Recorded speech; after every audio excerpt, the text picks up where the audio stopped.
So we're continuing on.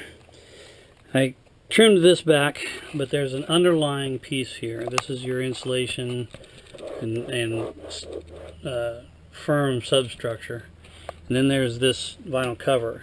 So I cut that off even. This folds down and is now going to be hid behind that piece of wood, which will be the final piece that I put in.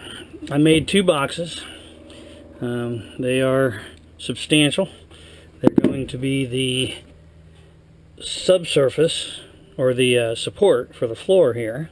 So it's being supported here and on both of these places, and it won't be supported any further forward, but when the seats are back, that's about right here. So no, it's not like anybody's going to step up here, me especially. I was able to bolt those two in. That's now secured.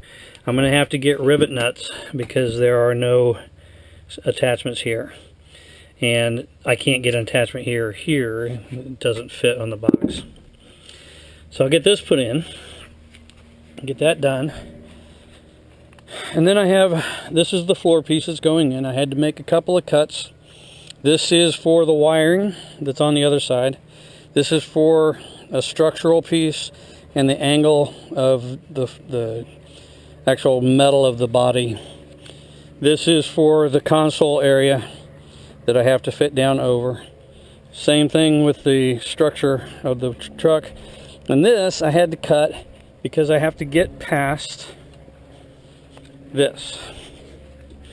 So I am able to get under one, but in order to get under them, I have to move it forward and drop it down and then pull it back into place. But that's okay because all of that is underneath here.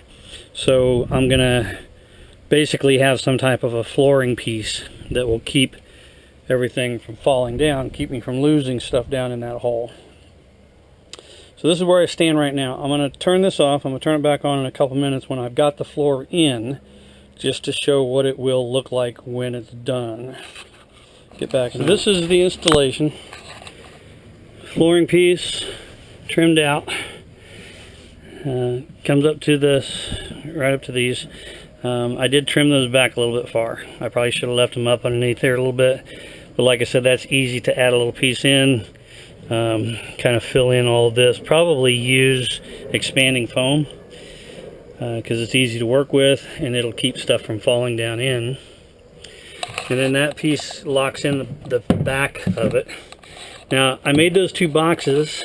I'm going to cut the flooring and make a door on both sides to give me just a little bit more storage space underneath this deck without compromising the deck itself.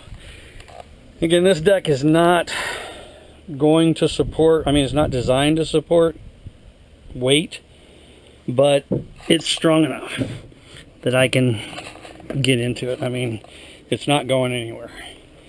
So I do believe that this will be functional once I get everything all cleaned up, clean up the edges a little bit so there's no sharp edges, and make it look a little prettier, put some kind of coating on there.